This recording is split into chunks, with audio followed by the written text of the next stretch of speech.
Hi friends, welcome back to my channel. భార్యాభర్తల మధ్య గొడవ వచ్చినప్పుడు ముందుగా ఎవరు మాట్లాడాలి అనే ప్రశ్నకు సరైన సమాధానం ఒక్కటి ఉండదు. ఎందుకంటే ఇది వారి వ్యక్తిత్వం, సంబంధం, సమస్య యొక్క తీవ్రతను మరియు పరిస్థితులపై ఆధారపడి ఉంటుంది. అయితే కొన్ని ముఖ్య విషయాలు గుర్తుంచుకోవాలి. ఎవరైనా పరిష్కారానికి ముందుకు రావచ్చు. మొదటగా ఎవరు మాట్లాడితే మంచిగా అనిపిస్తుందో వారు ఈగోను పక్కన పెట్టి మాట్లాడడం మంచిది.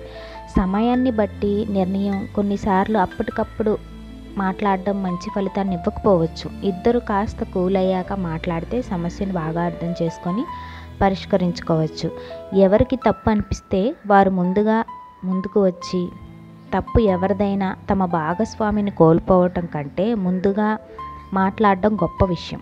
ఒకరి భావాలను మరొకరు గౌరవించాలి. ఒకరు మాట్లాడుతున్నప్పుడు మరొకరు అర్థం చేసుకునేలా వినాలి. అప్పుడు గొడవ త్వరగా పరిష్కారం అవుతుంది. ప్రేమను గుర్తు చేసుకోవాలి. ఈ చిన్న గొడవలు తాత్కాలికం కావు, కానీ మీరు ఇద్దరు కలిసే జీవితాన్ని బలంగా గడపాలని కోరుకోవటం శాశ్వతం. మీరు ఈ సలహాలను పాటిస్తే గొడవలు త్వరగా పరిష్కారం అవ్వడానికి సహాయం చేస్తుంది. అయితే ముందుగా మన స్టోరీలోకి ఇప్పుడు వెళ్దాం. అసలు ఈ స్టోరీ వింటే మీకు అర్థమవుతుంది అన్నమాట, భార్యాభర్తల మధ్య గొడవ వచ్చినప్పుడు ఎలా ఫేస్ చేయాలి అని. ఇది ఒక చిన్న స్టోరీ అన్నమాట. రాము, సీత అనేవారు కొత్తగా పెళ్ళైన జంట. వారి మధ్య ప్రేమ చాలా గాఢంగా ఉండేది. కానీ కొన్ని నెలల తర్వాత చిన్న చిన్న విషయాల మీద గొడవలు రావటం మొదలయ్యాయి. ఒకరోజు సీత భోజనం చేస్తూ రాము ఫోన్లో ఎక్కువ సమయం గడుపుతున్నాడని గమనించింది. కోపంతో, నాకు గౌరవం లేని చోట గౌరవం లేనట్టే ఎప్పుడు ఫోన్ చూస్తూనే ఉంటాడు అని అరిచింది. రాము కూడా కోపంతో, నువ్వు కూడా నన్ను సరిగ్గా అర్థం చేసుకోవటం లేదు, నా పని నన్ను చేసుకొనివ్వటం లేదని చెప్పి బయటికి వెళ్ళిపోయాడు కోపంతో. రాత్రి అయ్యాక ఇద్దరు మాట్లాడుకోలేదు, కానీ ఆలోచనలో పడిపోయారు. ఇదంతా అవసరమా?